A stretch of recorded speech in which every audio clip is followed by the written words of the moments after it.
마가복음 10장 17절에 보면 이러한 광경이 나옵니다. 예수께서 길에 가실 때 한 사람이 달려와서 꿇어 앉아 묻자오되 선한 선생님이여 내가 무엇을 하여야 무엇을 얻으리까라고 되어 있죠. 영생을 얻으리까. 내가 무엇을 하여 영생을 얻으리까. 예수님께 질문하는 광경이 나옵니다. 그런가 하면 누가복음 10장 25절에 보면 이렇게 나옵니다. 어떤 율법 교사가 일어나 예수를 시험하여 이르되 선생님이여 내가 무엇을 하여야 영생을 얻으리까. 궁금해요. 사람들은 이렇게 성경을 보면은 특히 예수님의 공생을 보면 예수님 앞에 나와서 이제 질문을 하게 되는데 이 영생에 대한 질문을 한단 말이에요. 어떻게 해야 영생을 얻을 수 있습니까? 여러분 왜 예수님께 이런 질문을 한다고 생각을 하십니까? 왜 사람들이 예수님 앞에 나오면은 궁금해요, 그렇죠? 물어보고 싶어요. 어떻게 해야지 영생을 얻을 수 있습니까? 왜 그렇게 했습니까? 이유는요 아주 간단합니다. 여러분 돈 벌고 싶으면 누구한테 물어봅니까? 어떻게 해야 돈을 벌 수 있습니까? 누구한테 물어봐요? 돈 많은 사람한테, 그렇죠? 저 같은 사람한테 절대로 물어보지 마시기 바랍니다. 괜히 돈 버는 법 물어봤다가 제가 가르쳐드린 대로 하면 여러분 다 망하실 수도 있어요. 그렇잖아요. 돈 예를 들면 어떻게 하면 공부를 잘할 수 있습니까? 누구한테 물어봐요? 공부를 잘하는 사람, 그렇죠? 너무 간단한 논리입니다. 예수님에게 나와서 사람들마다 어떻게 해야 영생을 얻을 수 있습니까? 라고 물어보는 이유는요 예수님 안에 뭔가 영생이 있는 어떤 그런 영생이 주는 어떤 충만함이 있다는 거 이렇게 봐도. 그리고 오늘 말씀에 이 두 가지 예를 들어드렸는데 첫 번째 나오는 사람이 부자 청년이라는 사람이에요. 부자 청년은 하나님께 복을 받아서 하여튼 아직 삶도 굉장히 부유했고요. 그리고 보면은 하나님의 말씀도 어려서부터 철저히 지켜온 사람이었다라는 것이죠. 그리고 두 번째 그 예로 들어드린 사람은 율법 교사입니다. 누구보다도 그냥 성경을 꿰뚫고 있는 사람, 정말 성경의 진리를 꿰뚫고 있는 사람이 율법 교사예요. 근데 이런 사람이 이렇게 볼 때에도 예수님을 보니까 뭘 발견하게 되는 겁니까? 우리 하나님 잘 믿고 있다고 생각했는데 예수님을 보니까 자신들에게 없는 어떤 그런 영생의 어떤 그런 충만함이 느껴지는 거 아니겠습니까? 뭔가 생명이 충만하고 그 안에서 나오는 어떤 예수님 보면은요 그들이 보면 정말 갈릴리 출신 하면 그 당시 무식함의 대명사입니다. 그러니까 공부하지 못한 사람이란 뜻이에요. 공부도 배우지 못하고 가난한 목수 출신의 그냥 12명의 불황아 데리고 다니는 그냥 자칭 랍비 이런 사람이라고 생각했는데 그 안에는 자신들이 갖지 못한 어떤 생명의 충만함, 영생, 그 즐거움, 기쁨, 행복 이런 게 넘쳐 흐르는 것을 보는 거 아니겠습니까? 그러니까 물어보는 거죠. 어떻게 해야 영생을 당신처럼 그렇게 누리며 살 수 있겠습니까? 라고 물어보는 것입니다. 자, 여러분 어떻습니까? 예수님과 이 부자하고 이 율법 교사 보면은 어떻습니까? 오늘날의 우리 크리스찬들은 이 두 부류 중에서 어느 쪽에 더 가깝다고 생각하십니까? 오늘날 크리스찬 우리 자신을 좀 돌아봐도 좋을 것 같아요. 나는 어느 쪽에 가까운 것일까? 나는 부자 청년과 율법 교사 뭔가 하나님께 복을 받은 것 같기도 하고 뭔가 말씀도 잘 지키고 순종하며 살고 있고 성경에 대한 지식도 많은 그렇지만 뭐가 없습니까? 안에 영생이 없는, 그렇죠. 영생이 없다라는 건 정말 그렇잖아요, 그렇죠. 이렇게 좀 힘들고 지치고 예수님은 잘 믿는데 표정은 늘 어두운, 좀 힘든 뭔가 세상 죄의 어떤 세상 짐은 다 지고 가는 듯한 그런 표정. 그렇게 살아가는 어떤 그런 사람들이죠, 그렇죠. 그쪽에 가까울 것 같습니까? 아니면 예수님처럼 좀 부족하고 좀 정말 세상적으로 볼 땐 어떤 연약함이 많음에도 그 안에 생명이 충만하고 정말 즐거움과 기쁨과 행복이 있는 어느 쪽이 더 가깝다고 생각을 하세요? 어느 쪽이요? 솔직히 말씀드리면 우리 오늘날 크리스찬들 이쪽에 더 가깝지 않습니까? 이 부자 청년이나 이 율법 교사에 더 가깝지 않습니까? 저도 생각나는 게 어려서 예수 그리스도를 믿어도 나중에 믿어야겠다, 믿기 싫었거든요. 죽기 전에 정말 내가 언제 죽는 줄 알고 죽기 전에 그때 딱 믿으면 되겠다, 이런 천국 가고 싶으니까. 그렇지만 정말 그렇게까지 생각했던 이유가 바로 여기 있었던 것 같더라고요. 많은 크리스찬들을 보면서 나는 저렇게 힘들게 살고 싶진 않아, 이런 마음. 근데 그 길을 가고 있어요, 그렇죠? 그러니까 이게 잘못된 거라는 거죠. 잘못된 거라는 거죠. 그렇죠? 크리스찬이라고 한다면 예수 그리스도처럼 영생이 충만한 삶을 살아야 될 줄 믿습니다. 바로 이번 주부터 함께 나눌 말씀의 주제가 바로 그거예요. 우리 크리스찬들의 어떤 영적 침체에 대해서 말씀을 나누려고 합니다. 예수를 믿는다고 하고 말씀도 순종하고 뭐 어떤 그런 어떤 성경의 지식도 많음에도 불구하고 정말 영적인 어떤 생명을 누리지 못하는 그런 모습, 영적 침체 아니겠습니까? 이걸 뭐 신앙의 업다운이라고 표현하기도 하죠. 뭐 업이 될 때 있으면 다운도 있다, 다운이라고 표현하기도 하는 그 모습. 바로 이 영적 침체에 대해서 좀 함께 좀 나누면서 왜 그런 영적 침체를 우리 크리스찬들이 경험하는가, 그리고 어떻게 하면 그런 영적 침체를 우리가 극복해내고 예수님처럼 어떤 그런 생명의 충만함을 가지고 어떤 영생을 이 땅에서 누리며 살아가는 그런 삶이 될 수 있을까를 함께 나눠보도록 하겠습니다. 자, 오늘은 먼저 그 영적 침체의 이 원인, 근본 원인을 좀 같이 좀 점검을 해보려고 해요. 도대체 영적 침체가 어디서부터 어떤 원인으로 우리에게 오게 되는 것일까? 자, 우리 인간은 보면은 우리 인간을 분석할 때 주로 영과 혼과 육으로 이렇게 구분을 해서 분석하는 건 여러분 잘 아시죠, 그렇죠? 예, 근데 여기서도 기억해야 될 게 뭐냐면은 영과 혼과 육이 우리 인간 안에서 이렇게 분리되어 있지 않습니다. 예, 분리된 것이 아니라 우리 인간은 한 인격체 안에, 하나님이 창조하신 하나님의 형상인 인격체 안에 영과 혼과 육이 완벽하게 결합되어 있는 그런 존재예요. 근데 이제 영혼육을 나눠보는 것은 이제 우리가 기능적으로 나눠보는 겁니다. 기능적으로 나눠서 좀 그래도 우리의 혼과 어떤 육과 영의 관계를 좀 규정하기 위해서 기능적으로 보는 것이니까 그쪽에는 좀 착오가 없으시기 바랍니다. 왜냐하면은 그걸 잘못 얘기하면은 굉장히 좀 성경적이지 않다고 비판받을 수 있어요. 예, 하여튼 그건 기억해 주시고요. 이 영혼육을 그래서 기능적으로 어떤 관계적으로 이렇게 보통 그래프를 그릴 때, 그림을 그릴 때 이와 같이 그립니다. 예, 보시면은요, 영이 가장 우리 인간의 어떤 본질적인 어떤 가운데 부분에 있다고 보고요. 영의 바깥 부분에 뭐가 있습니까? 혼, 정신이 있다고 보고요. 맨 바깥쪽을 감싸고 있는 게 육이라고 이렇게 보게 됩니다. 자, 저 그림을 보게 되면은 어떤 영에 영향을 미치는 건 물론 육이 영에 영향을 미치지 못하는 건 아니지만 영에 직접적인 영향을 미치는 영역은 어디가 되죠? 우리의 혼, 정신 영역이 된다는 거죠. 정신이 우리 영의 어떤 영향을, 그러니까 영적 침체를 가져오는 것도 이 정신 쪽에 어떤 직접적인 영향을 받게 된다라고 볼 수 있을 것입니다. 자, 그러면 이 혼을 한번 생각을 해볼게요. 혼은 뭐 우리가 너무 잘 알듯이 지, 정, 의로 구성이 되어 있습니다. 예, 지식, 어떤 우리의 이성을 말하는 거죠, 그렇죠? 정, 우리 어떤 감정을 얘기하는 거죠. 의, 우리의 어떤 의지를 얘기하는 거죠. 근데 이 지정의의 관계를 설명할 때 이렇게 보시면 됩니다. 지하고 정하고는요, 요 의지에다가 어떤 정보를 공급해주는 역할을 하는 거예요. 이 지라는 것, 우리의 이성이라는 것, 우리의 생각이라는 것은 우리 삶에 어떤 일이 일어나게 되면은 그것을 가지고 이제 이성적으로 어떤 우리의 어떤 지적인 어떤 그런 걸 가지고 이런 건 이런 의미를 가지고 있고 이래서 일어난 것이고 이런 어떤 이성적인 정보, 이 정보를 의지에다 공급을 해주는 역할, 이것이 바로 지가 하는 어떤 우리의 이성이 하는 역할이 되죠. 그런가 하면은 감정도 마찬가지로 우리 의지에다가 어떤 정보를 공급을 해주죠. 근데 감정은 어떤 정보인지 아시죠, 그렇죠?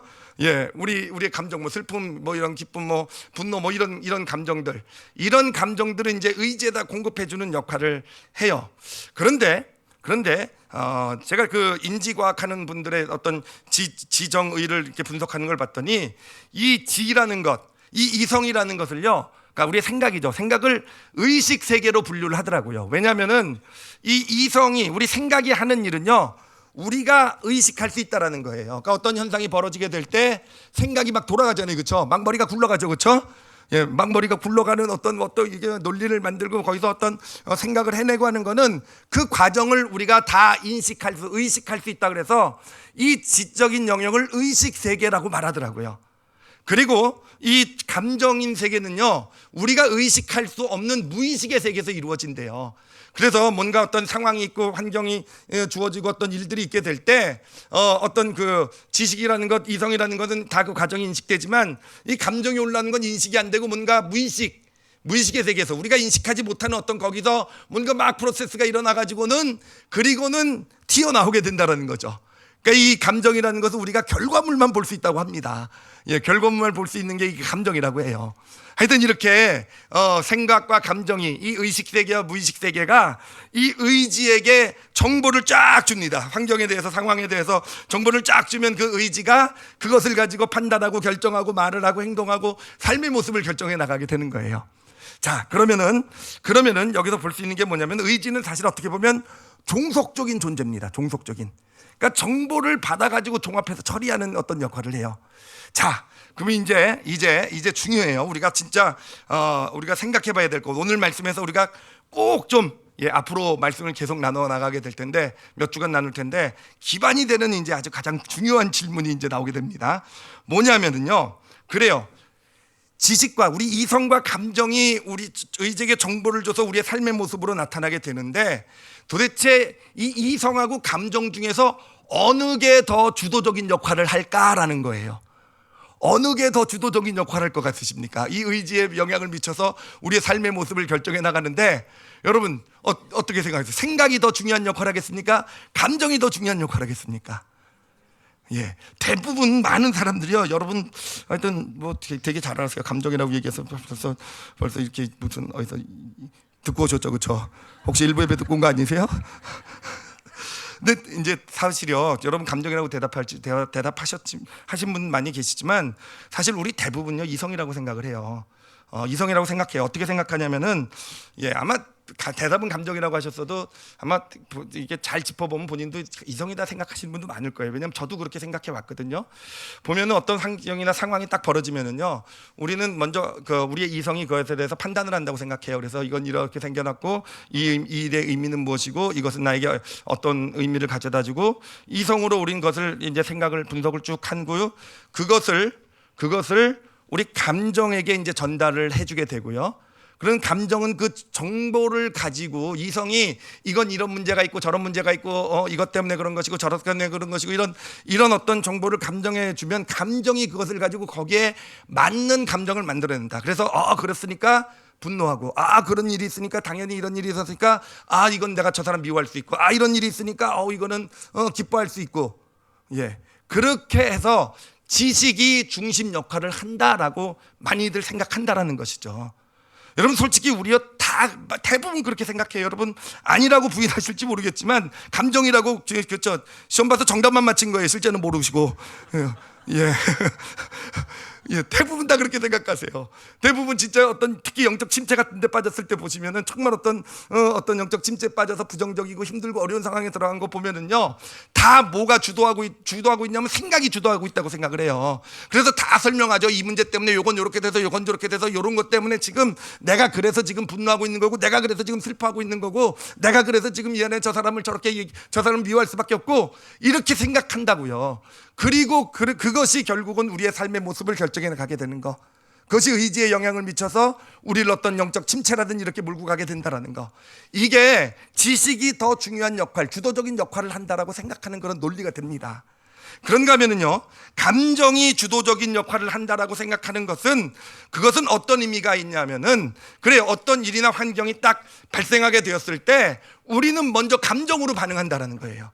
나도 모르는 무의식의 세계에서 이 안이 어떻게 돼 있는지 몰라요, 그렇죠? 얼만큼 썩어 있는지 얼만큼 돼 있는지 모르지만, 뭔가 내 이 무의식의 세계에서 먼저 감정이 반응을 해서 무언가 그 상황에 대해서 감정을 만들어내고, 그래서 어떤 감정을, 예를 들면 뭐 두려움이란 감정을 만들어내면, 이제 그 감정을 가지고 이성은 뭐랍니까? 왜 두려워하는지에 대한 설명을 갖다 붙인다라는 거예요.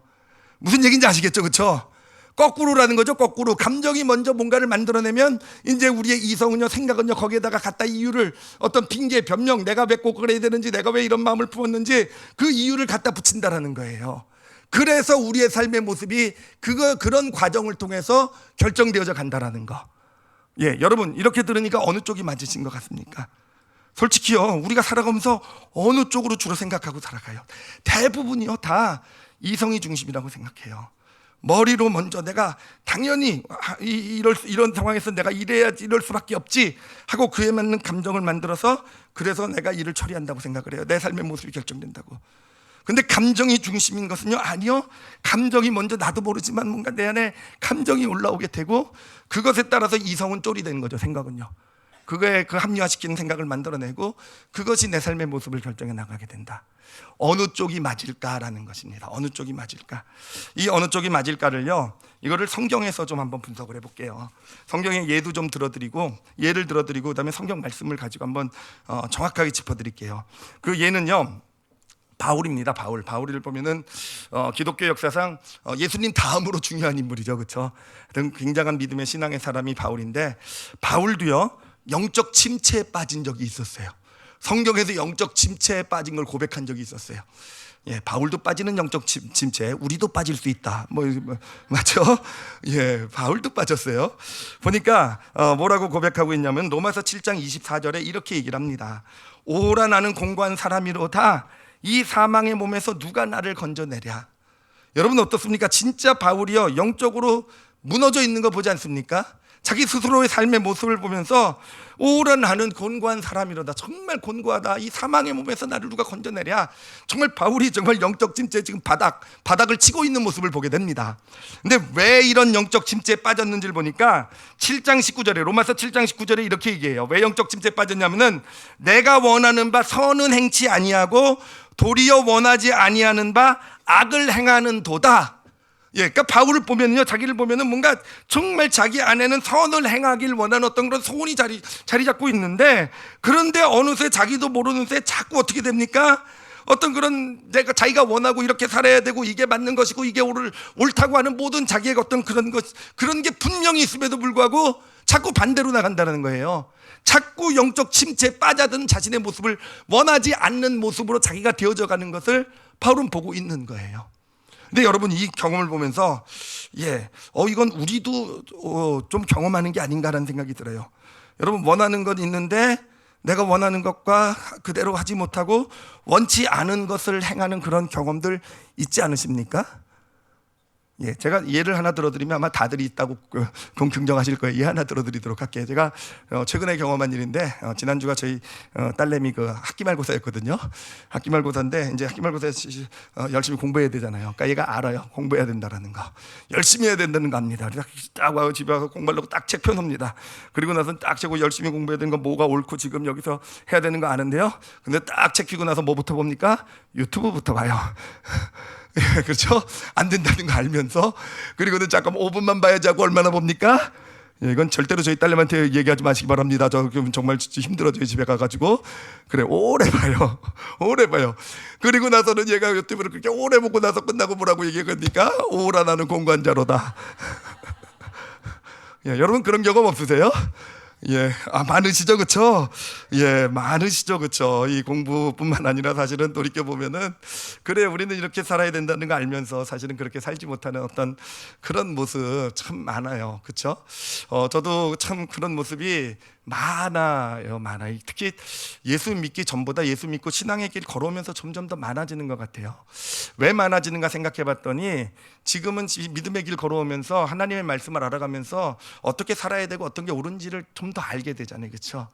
예, 알게 되는데 오히려 그러니까 정말 오라 공부해지더라고요. 그렇게 살아가지 못하는 저의 모습. 예, 제가 교회 근처로 이사를 오지 못하는 이유가 뭐가 있겠습니까? 이런 얘기하면 안 되는데. 예, 성도들이 평소에 저의 삶의 모습을 볼까봐 못 오는 거예요. 예, 대주로 다 이사 오라 그러는데 저 제주 이사 못 갑니다. 절대로 자꾸 대주로 오라 그러지 마시기 바랍니다. 오라 나는 공부한 자로다. 그게 하나님 말씀 알아가면서 오히려 우리는 더 그렇게 내가 왜 이럴까? 내가 원하지 않는 그런 삶의 모습. 근데 바울처럼 진작에 고민도 못하죠, 그렇죠? 바울은 아주 이렇게 그걸 가지고 갈등이라도 했지만 우리는 저 같은 경우 그냥 쉽게 넘어가요. 그리고 뭐 공부하긴 뭐 그냥 그런가 보다 인생이. 예, 그리고 살아가고 있는데, 근데 바울은 이것을 가지고 자기를 분석을 합니다. 도대체 왜 그런 걸까? 내가 원하는 건 분명히 옳고 그런 건 아는데 왜 내 삶의 모습은 자꾸 그 반대로 나가는 것일까? 정말 어떤 자꾸 영적인 침체, 오라 나는 공고한 자로다라고 고백할 수밖에 없는 그런 모습이 되는 걸까를 바울이 자기를 분석을 해봐요. 그리고 나서 뭐라고 얘기를 하냐면은 그 분석한 결과가 뭐냐면은 자 7장 22절 23절을 읽어드릴게요. 자, 잘 들으세요. 내 속사람으로는 하나님의 법을 즐거워하되 내 지체 속에서 한 다른 법이 내 마음의 법과 싸워 내 지체 속에 있는 죄의 법으로 나를 사로잡는 것을 보는도다. 자, 이 말에서 우리가 발견할 수 있는 건 뭐냐면, 바울이 자신을 보면서 왜 그렇게 될 수밖에 없는지, 왜 옳고 옳은 것 알고 하나님 원하시는 것 알고 어떻게 살아야 되는지 알면서도 왜 자꾸 그런 삶을 살아내지 못하는지, 자꾸 그리고 영적인 침체에 빠지고 부정적인 모습이 되고 어떤 이런 게 되는지, 그가 발견한 사실은 뭐냐면은 자기 안에요, 속사람이 있는 것 외에 또 다른 존재가 하나가 더 있는 것을 본 거예요. 속사람이라는 것, 자신의 속사람은요, 분명히 하나님의 선을 원하는 그런 어떤 바램을 가지고 있는 속사람이에요. 그런데 또 하나가 있다고 그러잖아요. 그렇죠? 내 지체라고 하는, 그렇죠? 지체라고 하는, 이거를 앞에서는 육신이라고 표현하고 있어요. 우리의 몸을 얘기하는 거 아닙니다. 육신이라고 표현하고 있는데, 그 육신이라는 것, 이 육신이라는 것이 있는데, 그것이 바로, 그 존재가 바로 나를 자꾸 내가 원하지 않는 삶의 모습으로 끌고 가는구나라는 것을 보는 거예요. 자, 근데 여기서 보면은요, 이 속사람이라는 것은 뭐냐면은 자기가 원하는 어떤 것을 아는 존재예요. 그렇죠? 그러니까 의식 세계를 얘기를 하는 거예요. 내 속사람은 분명히 자기가 생각할 수 있어요. 이게 옳고 이게 맞고 이렇게 살아야 되고 이렇게 사는 것이 정말 하나님의 인도하심, 성령 충만함을 받는 삶이고 알아요. 그렇죠? 의식 세계에서 이루어지는 거예요. 그래서 자신의 의식 세계는 하나님 원하시는 대로 살아가길 원하는데, 이 속사람 말고 또 한 존재가 있어요. 자기가 그런 존재가 있는지도 몰랐어요. 근데 보니까 있더라고요. 육신이라고 말할 수 있는 그런 존재가 있는데, 자기도 알지 못하는 그 존재가 뭔가 내 어딘가에 그냥 존재하고 있다가 갑자기 튀어나와서 나는 원하는 어떤, 그렇게 살기를 원하는 그런 나를 반대 방향으로 죄로 이끌고 가는 뭔가 그런 존재, 육신, 알지 못하는, 즉 무슨 존재입니까? 무의식의 세계를 얘기하는 거잖아요. 자신이 의식하지 못하는 어떤 그런 세계가, 그 안에 어떤 존재가 나를 죄로 이끌고 간다라고 얘기하고 있는 것입니다. 자, 그러면 우리는요, 속사람이 무엇이고 여기서 말하는 육신이 무엇인지를 구별해낼 수 있죠. 그렇죠? 바울이 살던 시대에는요, 지정의가 명확하게 구분이 되어 있지 않았었던 시대예요. 근데 지금 우리는 지정의를 명확하게 구분하고 있잖아요. 자, 그럼 여기서 말하는 속사람은 무엇이겠습니까? 속사람, 우리의 의식세계인 생각을, 지를 가리킨다는 거예요. 그러면은 그 지체라는 것, 죄의 법으로 우리를 끌고 가는 육신이라는 존재는 뭘 얘기하겠습니까? 무의식의 세계고요. 그건 우리의 뭐를 얘기하는 겁니까? 감정을 얘기한다는 겁니다. 무의식의 세계에 있어서 그 감정을 얘기한다는 거예요. 바울의 고백이 무엇이겠습니까? 결국은 자기를 그렇게 영적인 침체로 끌고 가는 것은 무엇인가? 하나님의 말씀을 깨달아가면서, 하나님을 알아가면서 자신 하나님 말씀대로 살아가길 원하고 하나님 뜻대로 살아가기를 소원하는 그런 자신인데, 그런 자신의 이성 생각으로는 정말 그렇게 살고 싶은 그런 자신인데, 자신을 죄로 끌고 가는 존재, 그리고 그 앞에서 이 이성이 결국은 굴복하게 되는, 저 바울 정도 되는 사람이 이성이 굴복하게 되는, 그렇게 만드는 존재가 뭐라고요? 감정이라는 거예요. 감정이라는 것.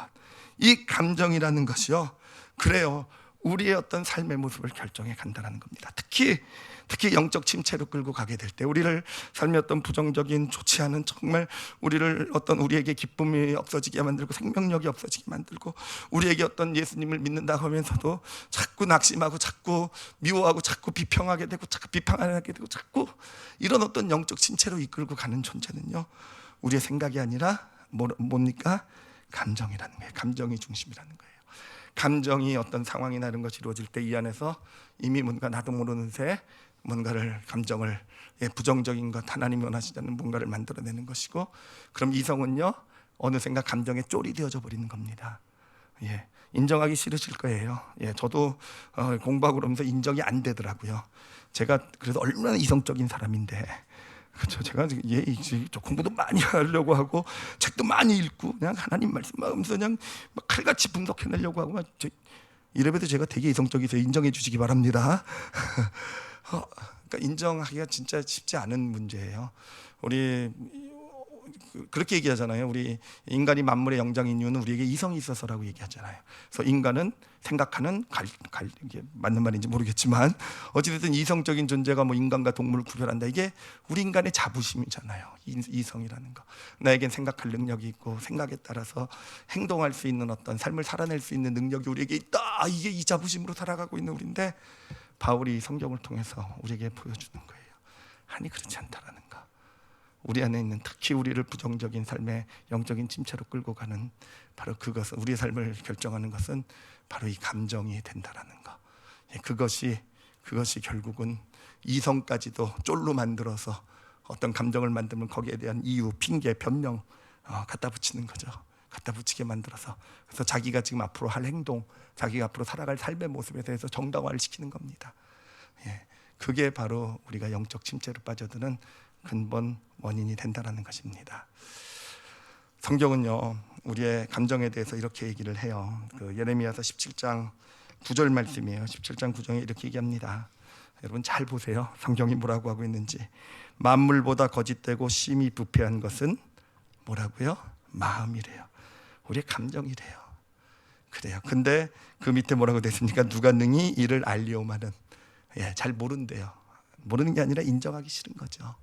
우리 마음이 그렇게 부패되어 있고, 그렇게 만물보다 거짓된 것. 얼마나 거짓되면 만물보다 거짓됐다고 얘기하겠습니까? 부패한 게 바로 우리 마음, 우리 감정. 그래요. 우리가 인간이 원죄를 지었을 때 이 원죄는 우리의 전 지정의를 다 오염을 시켰을 겁니다. 그렇지만 이 원죄가 주는 죄성이 가장 뿌리 깊게 자리 잡고 있는 그 부분이 어디냐면요, 감정이라는 거예요. 그러니까 우리 안에, 바로 우리 감정 안에 죄성이 자리 잡고 있는 겁니다. 감정이 나쁘다는 게 아니에요. 결코 감정 안에, 이 무의식 세계 안에 우리가 알지 못한 어디인가 이 원죄가 주는 이 죄성이 뿌리 깊게 자리 잡고 있는 것이고요. 결국은 우리의 머리로, 생각으로, 이성으로 삶을 살아가는 것처럼 보여도 이 죄성, 감정 안에 있는 이 죄성이 결국은 우리의 어떤 표현되는 감정들을 만들어내고 거기에 이성을 굴복시켜서 우리의 의지가 따르게 만들어서 우리를 영적 침체로 이끌어가는 그런 모습이 되는 것입니다. 자, 그러면 우리가 영적 침체를 어떻게 극복할 수 있겠는가 라고 할 때 오늘 첫 번째 믿음, 가장 기본이 되는, 시작이 되는 믿음을 한 가지만 나누도록 하겠습니다. 그것은 뭐냐면은, 일단 무엇보다도 먼저요, 여러분 감정에, 우리 죄성의 뿌리가 있음을 여러분 인정하셔야 됩니다. 여러분 인정하셔야 돼요. 우리의 삶을 지배하는 게 내 생각, 이성이 아니라 뭐라고요? 감정, 그 안에 있는 죄성이라는 거. 그래서 우리에게 어떤 그런 부정적인 생각이 우리를 타고 들어올 때요, 여러분 그거를 잘 보셔야 돼요. 이게 예를 들면 뭐 어떤 자꾸 미워하고 힘들어하는 마음이 생기고 자꾸 낙심이 되고 마음이 무너지고 비판이 올라오고 막 어떤 이럴 때요, 우리는 이것이 근본 원인이 어디서 온지, 어디서 감정에서 왔다라는 걸 먼저 인식을 해야 된다라는 거예요. 그렇지 않으면은 우리 이성이요, 여기다가 그럴듯한 이유를 다 갖다 대요. 이런 일이 있어서, 이렇게 일이 진행됐으니, 그렇게 그 사람이 나한테 이런 얘기를 했으니, 그때 그런 행동한 그런 것이 있으니. 그래서 이성은 끊임없이 어떤 환경이나 어떤 바깥의 어떤 그 조건들에다가 원인을 갖다가 붙여서 그 우리의 영적 침체를 그렇게 핑계대어 변명, 합리화를 자꾸 시키려고 한다라는 거예요. 여러분 그것이 아니라는 거, 그것을 그대로 놓아두어서는 안 된다라는 거. 어디에 문제가 있는 겁니까? 지금 나에게 지금 영적 침체를 가져다 주는 것은요, 바로 내 감정 안에 있는 이 죄성이 주는 문제라는 거. 바울은 그것을 본 거예요. 그러니까 오라 나는 공고한 자로다라고 고백할 수 있었던 거예요. 그렇죠? 바깥의 환경을 탁한 것이 아니라, 이런 상황이 아니라, 나를 자신을 핍박하는 자가 아니라, 자신에게 이런 어려움을 주는 어떤 그런 모습들이 아니라, 자신의 안을 보면서 정말 자신을 죄로 끌고 가는 어떤 그런 존재, 우리가 말하는 죄성, 감정 안에 있는 죄성을 보면서 오라 나는 공고한 자로다. 그렇게 구별해 볼 수 있는 눈이 필요한 겁니다. 그렇게 구별해서 보면서 어떻게 해야 됩니까? 오늘 본문 시편 42편 5절 말씀, 오늘 우리가 기억해야 되는 본문입니다. 같이 앞에 부분만 먼저 좀 읽어보도록 할게요. 앞에 부분 첫 부분입니다. 같이 읽겠습니다. 시작. 내 영혼아, 내가 어찌하여 낙심하며 어찌하여 내 속에 불안해하는가. 여기까지요. 내 속에서 불안해하는가까지요. 여러분 지금 이게 뭐 하는 겁니까? 내 영혼아 라고 불렀어요. 그렇죠? 그러니까 이게 지금 뭐 하는 겁니까? 내 영혼아, 그러더니 내가 또 그래요. 그렇죠? 자기가 자기한테 얘기하는 거예요. 그렇죠? 내 영혼아, 내가 어찌하여 두려워하고 어찌하여 불안해하는가 라고 얘기하고 있죠. 그렇죠? 자, 이게 뭐냐면은 결국 지금 대화를 하고 있는 거예요. 내 안에서 나끼리 개요. 내 안에서 내가 스스로 대화하고 있는 겁니다. 근데 이게 지금 누가 누구에게 대화를 거는 겁니까? 바로 우리의 생각이요, 감정에게 지금 대화를 시작하는 거예요. 감정을 향해서 생각이요, 보니까 막 두려움과 불안과 어떤 이런 것들이 막 부정적인 게 막 올라온단 말이에요. 그것을 보고 생각이요, 잠깐 멈춰 그러는 거예요. 그리고 멈춰, 그리고 뭐라고 합니까? 네가 왜 지금 두려워하고 네가 왜 불안해하느냐 라고 지금 따지고 있는 거예요. 왜 그러느냐, 왜 그러느냐. 이렇게 먼저 생각이 주도권을 잡고 지금 감정에게 대화를 걸고 있는 겁니다. 이게 정말 중요한 이유가 뭐냐면은, 만약에 우리의 이성이나 생각이 주도권을 잡고 감정에게 대화를 걸지 않으면은 먼저 감정이 우리의 이성을 부려먹기 시작하게 돼요. 지배하게 된다는 겁니다. 그럼 감정이 시키는 대로 내가 지금 불안하고 두려워하는 이유를 내가 기껏 내 생각은 만들어내고 있을 거예요. 이래서 불안하고, 이렇게 해서 내가 지금 걱정하고 있고, 이래서 내가 지금 불안해하고 있고, 만들어낼 거라는 겁니다. 그 순서를 역전시켜야 된다는 게, 감정이 우리의 이성을 지배하는 것이 아니라 내 안에 부정적이고 힘든 것이 막 올라오게 되면은요, 감정아, 그래, 너가 왜 불안해하고 네가 왜 두려워하느냐, 너 왜 그렇게 서고 있느냐, 네가 왜 지금 낙심하고 있느냐 라고 먼저 감정을, 우리 이성을 지배하려고 하는 생각을 만들어내려고 하는 이 감정을 멈춰설 수 있게 해야 되는 거예요. 스탑하라는 거죠. 더 이상 너가 나에게 내 이성에 영향을 미치지 말라는 것이죠. 그렇게 스탑시키고, 왜 그러느냐 한 다음에, 그 다음에 뭐라고 선포를 합니까? 그 다음 42장 몇 절입니까? 그 5절의 뒷부분 뭐라고 되어 있습니까? 이것도 같이 읽도록 하겠습니다. 읽겠습니다. 시작. 너는 하나님께 소망을 두라. 그가 나타나 도우심으로 말미암아 내가 여전히 찬송하리로다. 뭐하고 있는 겁니까? 생각이 감정을 향해서요, 자신의 믿음을 선포하고 있는 거예요. 자신의 믿음, 하나님이 주신 믿음, 자신의 말씀, 신앙생활, 자신의 생각이 그동안 옳다고 생각해왔던 신앙훈련 받으며, 믿음의 훈련을 받으며 옳다고 생각했던, 믿어왔던 그 믿음을 감정을 향해 선포하고 있다는 것입니다. 여러분, 이것이 영적 침체를 이기는 첫 번째 발걸음이 됨을요, 이 시간 영혼 속에 새기시기 바랍니다. 감정이 생각을 지배하게 놔두지 마시기 바랍니다. 감정이 생각에 들어와서 감정이 시키는 대로 내가 이럴 수밖에 없는 이유를 만들어내는 그런 종 같은 역할을 우리의 생각이 하지 말도록 하라는 거예요. 우리의 생각 안에는 하나님의 믿음을 받아 놓을 수 있잖아요, 그렇죠? 우리의 생각 안에는 하나님이 원하시는 건 내 생각으로 받아 가질 수 있잖아요, 그렇죠? 그럼 그것을 가지고 감정을 향해서 네가 왜 불안해하고, 네가 왜 지금 그렇게 낙심하고 왜 무너지려고 하느냐, 멈춰서라 라고 명할 수 있어야 되는 것이고, 그리고 그 안에다 믿음을 선포하는 것입니다. 너는 소망을 하나님께 두라. 너는 소망을 하나님께 두라. 하나님께서 나타나서 분명히 도우실 것이다. 하나님께서 너의 지금 삶을 통해서 분명히 협력하여 선을 이루실 것이다. 지금 왜 낙심하느냐? 네가 병상에 누워있느냐? 네가 지금 낙심해 네가 지금 가난 가운데 있느냐? 아니, 하나님께서 분명히 너를 나타나 도우실 것이다. 너는 소망을 하나님께 두라. 감정을 향해 우리의 이성이 가지고 있는 믿음을 선포할 수 있어야 된다는 겁니다. 여러분, 이게 굉장한 능력이 있을 수밖에 없어요. 왜 그러냐면요, 자, 성경을 보면은 아까 예레미야 17장 9절에서는 만물보다 거짓되고 부패한 것이 마음이라 그랬잖아요, 그렇죠? 근데 여러분, 잠언 4장 23절에는 뭐라고 얘기하고 있냐면요, 모든 지킬 만한 것 중에 더욱 어디를 지키라고요? 내 마음을 지키래요. 왜 그렇습니까? 생명의 근원이 이에서 남이니라.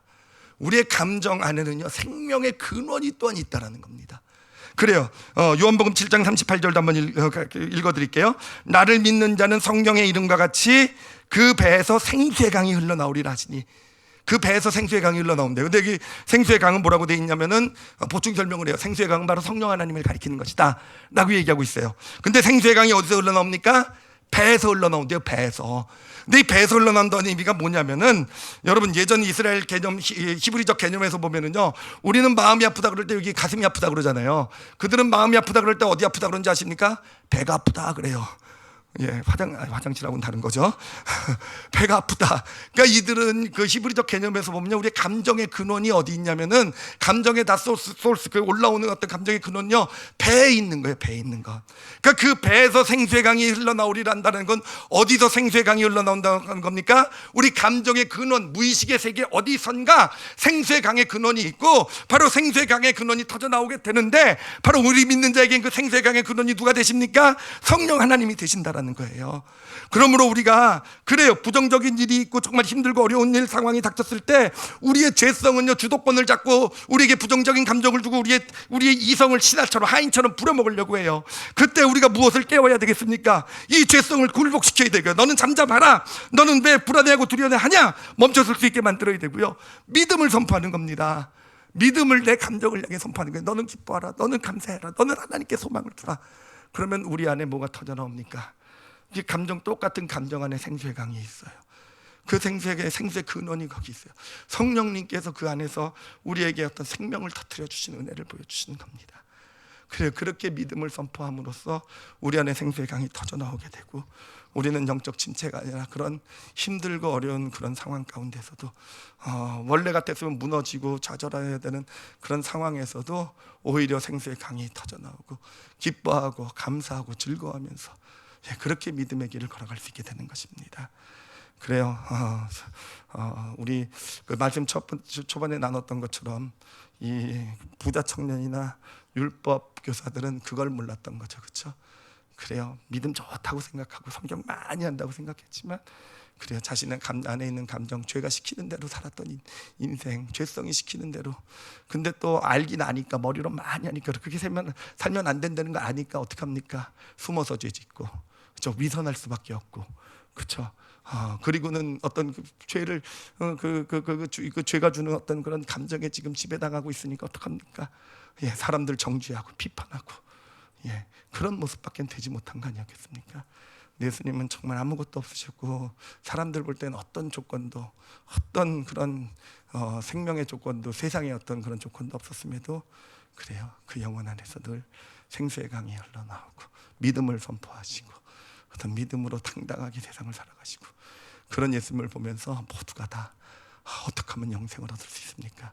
그렇게 예수님 앞에 나오게 된 것입니다. 우리 올리브교회 성도들은 예수님처럼 되시기를 바랍니다. 감정에 굴복하지 마시고, 힘들고 어렵고 마음이 무너질 때일수록요, 감정을 향해 명령하세요. 왜 낙심하냐? 왜 좌절하냐? 왜 무너지냐? 왜 힘들어하느냐? 환경에 핑계대지 못하게 하세요. 아니면요, 그 생각이요, 내가 지금 이래서 저래서 이 문제 때문에, 누구 때문에, 내가 아파서 뭐 때문에, 핑계대지 못하게 딱 멈춰 세우시고 믿음을 선포하실 줄 아는 믿음을, 영혼의 생수의 강이 터져 나올 때까지 믿음을 선포하세요. 믿음을 고백하세요. 그렇게 영생의 충만함을 누리시는 그런 믿음의 길 가시는 저와 여러분이 되시기를 예수님의 이름으로 축원합니다. 기도하시겠습니다. 이 시간 기도하실 때 한번 오늘 성찬 예식이 있으니까 좀 묵상하고 제가 기도하고 시작할게요. 성찬 예식으로 들어가겠습니다. 근데 말씀을 좀 자신에게 좀 한번 생각해 보세요. 그래요, 여러분, 우리는 다 이성을 가지고 뭔가 내가 한 행동들, 잘못된 것들, 사실은 누구를 아프게 하고 갈등이 있고 이런 것을 우린 다 내 이성이 했다고 너무 당연히 그럴 수 있으니까 생각했지만 실은 아니지 않습니까? 한번 자신을 잘 돌아보세요. 진짜 문제는 내 감정이 상한 거예요, 그렇죠? 진짜 문제는 내 감정을, 내가 바울이 그랬던 것처럼 내가 내 감정을 다스리지 못했던 거예요. 그렇잖아요. 근데 우리는 그것을 가지고 자꾸 내 머리를 가지고 그럴듯한 핑계 포장, 그래서 나는 괜찮고 나는 문제 없고. 여러분, 진짜 하나님께서 주시는 놀라운 역사는요, 무엇보다도 먼저 바울처럼 자신의 그런 모습을 보면서 오호라 나는 공고한 자로다 라고 고백하실 수 있어야 돼요. 내 머리로 자꾸 변명하고 핑계를 만들어내는 것이 아니라 내 안에 더러움을 좀 볼 수 있어야 돼요. 내 안에 깨끗이 못함을 좀 볼 수 있어야 돼요. 그래, 합리화시키고 그러는 것이 아니라 왜 나는 이렇게밖에 살아가지 못할까? 오호라 나는 공고한 자로다 라는 그 고백이 우리를 살리는, 우리를 이겨나가게 하는 그런 고백이 되어져 가는 것입니다.